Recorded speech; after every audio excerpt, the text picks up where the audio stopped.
Time to brew your perfect espresso. Fill the water tank with clean water, ensuring it doesn't exceed the max line. The indicator will flash while heating up. When it stays on, the machine is ready. Choose a filter basket and place it into the portafilter. Fill the portafilter with the appropriate ground coffee.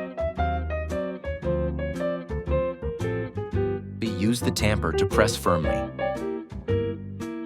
The tamper should be level with the portafilter edges.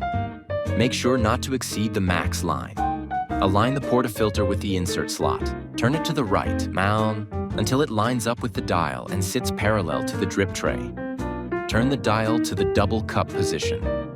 The coffee indicator will flash, indicating that the brewing process has started. Once the coffee stops flowing, your espresso is ready. After brewing, don't forget to turn the dial back to the standby position.